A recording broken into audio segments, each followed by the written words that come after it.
नमस्ते स्टूडेंट्स, आपका बहुत बहुत स्वागत है आज के इस सेशन में।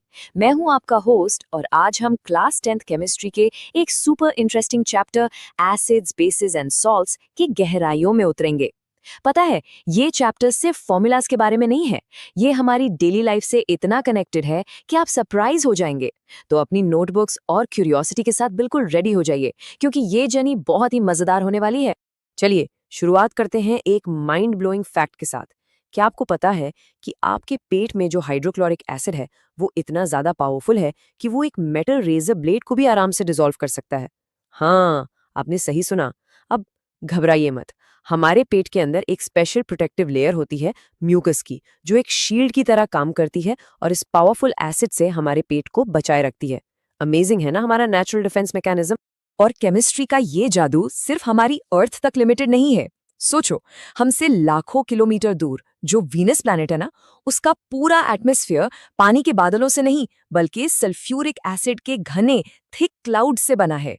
इससे पता चलता है कि केमिस्ट्री के जो प्रिंसिपल्स हम यहाँ सीख रहे हैं वो पूरे यूनिवर्स में अप्लाई होते हैं। तो चलिए देखते हैं कि आज की हमारी लर्निंग जर्नी का रोड मैप क्या है। सबसे पहले हम एसिड बेस की दुनिया को समझेंगे, उन्हें पहचानेंगे, फिर हम उनके केमिकल रिएक्शंस का जादू देखेंगे। उसके बाद हम पीएच स्केल की पावर को एक्सप्लोर करेंगे।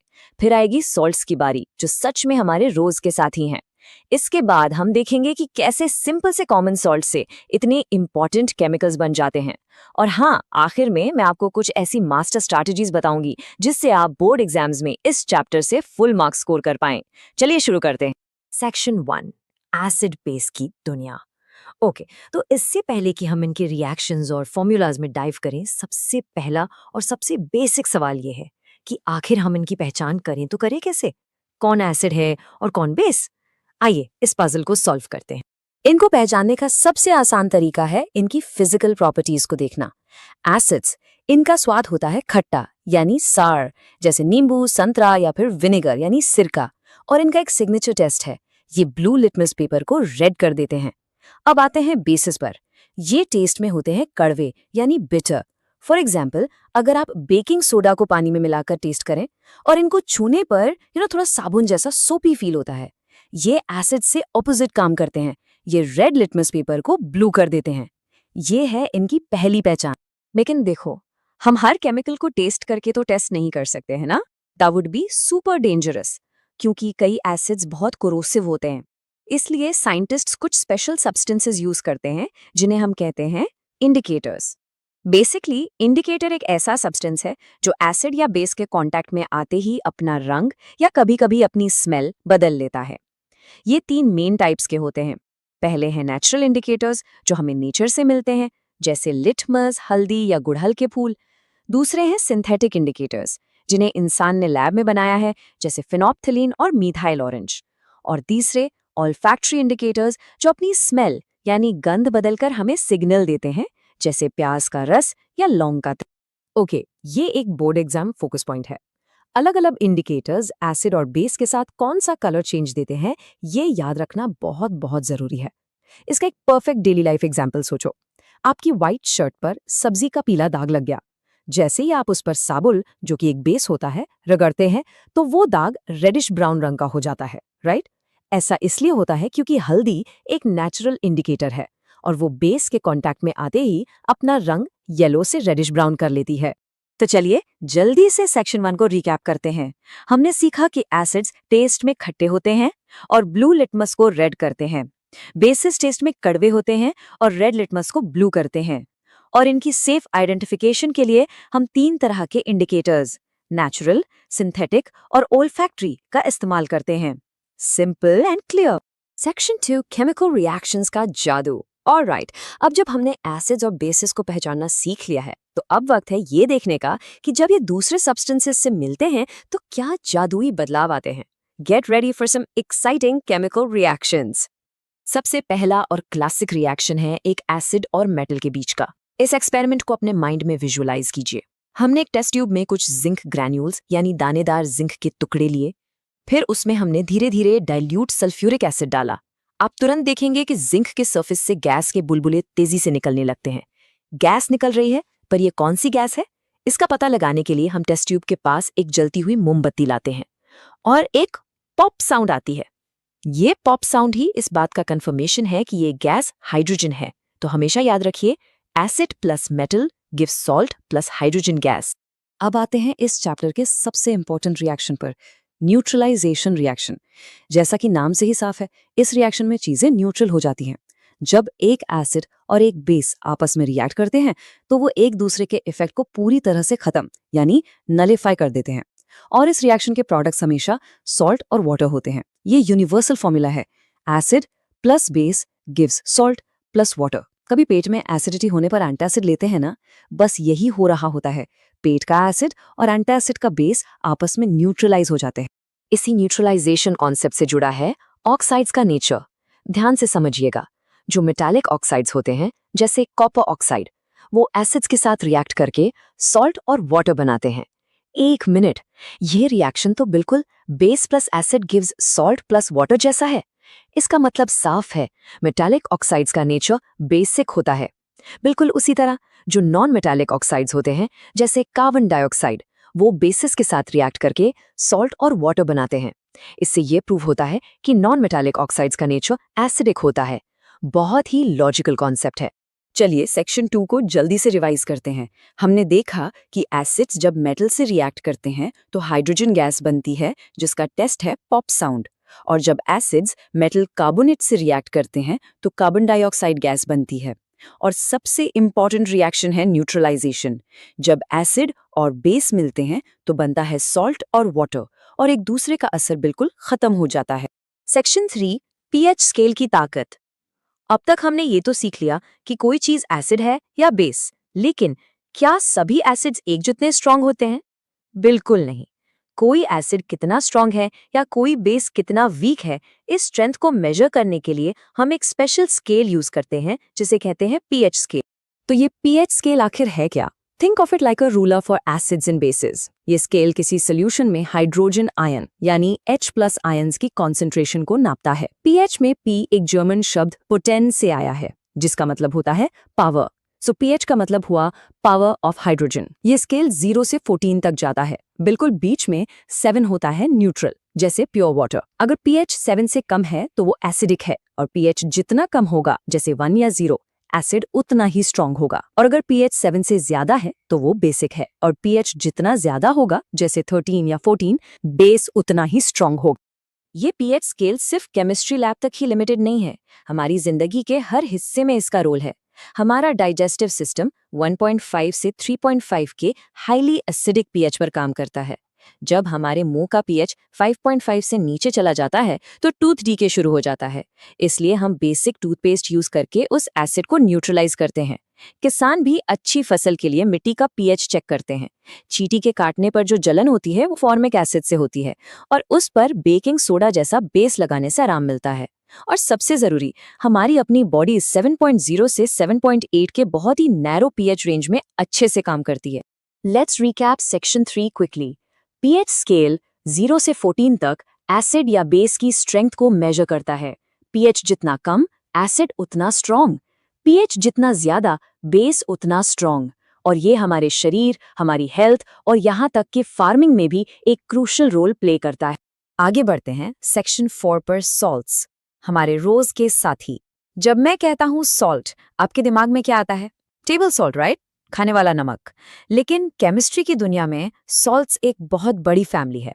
ये वो कंपाउंड्स हैं जो हमेशा एक न्यूट्रलाइजेशन रिएक्शन के दौरान बनते हैं। हर सॉल्ट एक पेरेंट एसिड और एक पेरेंट बेस से मिलकर बनता है। It's like every salt has the mum base and a dad acid. For example, हमारा common salt sodium chloride NaCl, इसका पेरेंट बेस है एक strong base sodium hydroxide NaOH, और पेरेंट एसिड है एक strong acid hydrochloric acid HCl। लेकिन अगर हम अमोनियम क्लोराइड NH4Cl को देखें तो इसका पेरेंट बेस एक वीक बेस NH4OH है, और पेरेंट एसिड एक स्ट्रॉन्ग एसिड HCl है। इस कॉन्सेप्ट को फैमिली ऑफ सॉल्ट्स कहते हैं। और यहाँ आता है एक और बोर्ड एग्जाम का इंपॉर्टेंट पॉइंट। एक सॉल्ट को पानी में घुलने पर जो सोल्यूशन बनेगा वो एसिडिक होगा, बेसिक होगा या न्यूट्रल, ये पूरी तरह उसके पेरेंट्स की स्ट्रेंथ पर डिपेंड करता है। इसका एक सिंपल रूल है, जो पेरेंट स्ट्रांग होगा सॉल्ट का नेचर वैसा ही होगा। जैसे अगर एक स्ट्रांग एसिड और एक वीक बेस से सॉल्ट बना है तो एसिड स्ट्रांग है, इसलिए सॉल्ट एसिडिक होगा और उसका पीएच 7 से कम होगा। अगर एक स्ट्रॉन्ग बेस और एक वीक एसिड से सॉल्ट बना है तो बेस स्ट्रॉन्ग है, इसलिए सॉल्ट बेसिक होगा और उसका पीएच 7 से ज्यादा होगा। सिंपल। सेक्शन 4 का quick recap. Salts acid base neutralisation reaction से बनते हैं और इनकी फैमिलीज होती हैं, और उनके पेरेंट एसिड और बेस की स्ट्रेंथ ही ये डिसाइड करती हैं कि उनका सोल्यूशन एसिडिक, बेसिक या न्यूट्रल होगा। सेक्शन 5 कॉमन सॉल्ट से केमिकल्स। अब हम आते हैं उस नमक पर जिसे हम रोज अपने खाने में यूज करते हैं, सोडियम क्लोराइड। पता है, ये सिर्फ खाने में स्वाद ही नहीं बढ़ाता, बल्कि ये एक बहुत ही इंपॉर्टेंट रॉ मटेरियल है जिससे इंडस्ट्रीज में ढेरों जरूरी केमिकल्स बनाए जाते हैं। आप कॉमन सॉल्ट को एक छोटी सी केमिकल फैक्ट्री का स्टार्टिंग पॉइंट समझ सकते हैं। इस फैक्ट्री का पहला प्रोडक्ट है ब्लीचिंग पाउडर। इसका केमिकल फॉर्मूला है CaOCl2। ये बनता है ड्राई स्लेक लाइम पर क्लोरीन गैस के एक्शन से। इसके यूजेस बहुत इंपॉर्टेंट है।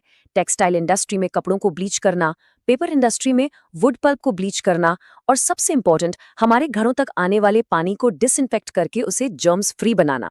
दूसरा सुपर वर्सेटाइल केमिकल है बेकिंग सोडा, जिसका केमिकल नाम है सोडियम हाइड्रोजन कार्बोनेट या NHCO3। ये एक माइल्ड नॉन कोरोसिव बेस है। इसे हम बेकिंग पाउडर में यूज करते हैं ताकि केक सॉफ्ट और स्पंजी बने। पेट में इंडाइजेशन होने पर ये एक एक्सीलेंट एंटासिड का काम करता है, और ये सोडा एसिड फायर एक्सटिंग्विशर्स में भी यूज होता है आग बुझाने के लिए। सोचो, किचन से लेकर सेफ्टी तक। तीसरा इंपॉर्टेंट केमिकल है वॉशिंग सोडा। इसके फॉर्मूला में आप देख रहे हैं .10H2O, जिसके बारे में हम अभी आगे बात करेंगे। ये सोडियम कार्बोनेट के रिक्रिस्टलाइजेशन से बनता है। इसका इस्तेमाल ग्लास सोप और पेपर जैसी बड़ी बड़ी इंडस्ट्रीज में होता है। घरों में सफाई के लिए ये एक बेहतरीन क्लीनिंग एजेंट है, और इसका एक बहुत इंपॉर्टेंट यूज है पानी की परमानेंट हार्डनेस को दूर करना। ये टॉपिक वाटर ऑफ क्रिस्टलाइजेशन बहुत इंटरेस्टिंग है। आपने वॉशिंग सोडा के फॉर्मूला में 10H2O देखा था। इसका मतलब है कि उसके हर एक फॉर्मूला यूनिट के साथ 10 वाटर मॉलिक्यूल्स जुड़े हुए हैं। कुछ सॉल्ट्स के क्रिस्टल्स अपने स्ट्रक्चर में एक fixed number of water molecules को होल्ड करते हैं। इससे ही वाटर ऑफ क्रिस्टलाइजेशन कहते हैं। इसका सबसे अच्छा एग्जाम्पल है कॉपर सल्फेट। इसके क्रिस्टल सुंदर नीले रंग के होते हैं, लेकिन जब हम इसे गर्म करते हैं तो ये वाटर मॉलिक्यूल्स एवेपोरेट हो जाते हैं और ये व्हाइट पाउडर बन जाता है। और जादू तब होता है जब हम इस व्हाइट पाउडर में वापस पानी डालते हैं, ये तुरंत वापस नीला हो जाता है। इसी कॉन्सेप्ट से जुड़ा है एक और जाना-माना कंपाउंड, प्लास्टर ऑफ पेरिस यानी POP। इसका केमिकल नाम है कैल्शियम सल्फेट हेमीहाइड्रेट, और इसके फॉर्मूला में आधा वाटर मॉलिक्यूल होता है। ये एक व्हाइट पाउडर होता है। जब किसी की हड्डी टूट जाती है तो डॉक्टर्स इसी पाउडर में पानी मिलाकर प्लास्टर लगाते हैं। ऐसा इसलिए क्योंकि पानी से रिएक्ट करते ही POP एक हार्ड सॉलिड मास बन जाता है, जिसे जिप्सम कहते हैं, जो टूटी हुई हड्डी को हिलने नहीं देता। तो सेक्शन 5 का रिकैप। कॉमन सॉल्ट यानी NaCl से हमें ब्लीचिंग पाउडर, बेकिंग सोडा और वॉशिंग सोडा जैसे इंपॉर्टेंट केमिकल्स मिलते हैं। और हमने वाटर ऑफ क्रिस्टलाइजेशन का कॉन्सेप्ट सीखा, जहां कुछ सॉल्ट्स के क्रिस्टल स्ट्रक्चर में फिक्स्ड वाटर मॉलिक्यूल्स होते हैं जो उन्हें उनका कलर और प्रॉपर्टीज देते हैं। और अब हम आ गए हैं अपने आखिरी और शायद सबसे इंपॉर्टेंट सेक्शन पर। सेक्शन 6 बोर्ड एग्जाम में टॉप करें। अब तक जो भी हमने पढ़ा उसे एग्जाम में अच्छे से लिखना और प्रेजेंट करना भी उतना ही जरूरी है। यहाँ हम कुछ ऐसी स्ट्रैटेजीज डिस्कस करेंगे जिससे आप कॉमन मिस्टेक से बच सकते हैं और मैक्सिमम मार्क्स स्कोर कर सकते हैं। मैं आपसे एक सीधा सवाल पूछता हूँ, केमिस्ट्री के एग्जाम में स्टूडेंट्स सबसे आम गलतियां क्या करते हैं? 1 मिनट सोचिए, क्या आपने भी कभी ऐसी गलती की है? चलिए देखते हैं कि वो कॉमन मिस्टेक्स क्या हैं ताकि हम उनसे बच सकें। पहली और सबसे कॉमन गलती, स्टेट सिंबल्स भूल जाना। आप बैलेंस्ड केमिकल इक्वेशन बिल्कुल सही लिखते हैं, लेकिन रिएक्टेंट और प्रोडक्ट के नीचे G गैस के लिए, L लिक्विड के लिए या AQ एक्वस सॉल्यूशन के लिए लिखना भूल जाते हैं। ये छोटी सी चीज आपके मार्क्स कटवा सकती है। इससे बचने का एक ही तरीका है, जब भी इक्वेशन लिखने की प्रैक्टिस करें, स्टेट सिंबल्स के साथ ही लिखने की आदत डालें। दूसरी बड़ी गलती, कैलकुलेशन वाले प्रॉब्लम्स में प्रॉपर स्टेप्स ना दिखाना। आपने क्वेश्चन सॉल्व किया, आंसर भी बिल्कुल सही निकाला, लेकिन आपने सिर्फ फाइनल आंसर लिख दिया। इससे आपको पूरे मार्क्स नहीं मिलेंगे। एग्जामिनर को यह देखना होता है कि आप आंसर तक कैसे पहुंचे। सो हमेशा पहले फॉर्मूला लिखें, फिर उसमें वैल्यू सब्स्टिट्यूट करें और फिर फाइनल आंसर कैलकुलेट करें। रिमेंबर, बोर्ड एग्जाम्स में हर स्टेप के मार्क्स होते हैं। और अब परफेक्ट आंसर शीट के लिए कुछ गोल्डन टिप्स। इन्हें 3 पार्ट्स में याद रखिए। पहला है प्लानिंग। एग्जाम के शुरू के 15 मिनट में पूरा पेपर पढ़ें और टाइम मैनेज करें। दूसरा है प्रेजेंटेशन। साफ सुथरा लिखें, की टर्म्स को अंडरलाइन करें, डायग्राम्स बनाएं और लंबे आंसर्स को पॉइंट्स में लिखें। और तीसरा है रिव्यू। हमेशा आखिरी के 10-15 मिनट अपनी आंसर शीट को रिवाइज करने के लिए बचाएं। ये आदत आपको सिली मिस्टेक से बचाएगी और आपका स्कोर जरूर इंप्रूव करेगी। तो दोस्तों, इसके साथ हमारा आज का सेशन यहाँ पूरा होता है। जाते जाते बस इतना कहना चाहूंगी, साधारण और असाधारण में फर्क सिर्फ उस थोड़े से एक्स्ट्रा का होता है। अपनी तैयारी में वो एक्स्ट्रा एफर्ट डालिए और आप जरूर एक्स्ट्रा ऑर्डिनरी रिजल्ट्स हासिल करेंगे। मुझे उम्मीद है कि इस सेशन से आपको acids, basis and salts chapter को बेहतर तरीके से समझने में मदद मिली होगी। अपनी पढ़ाई जारी रखिए। All the very best.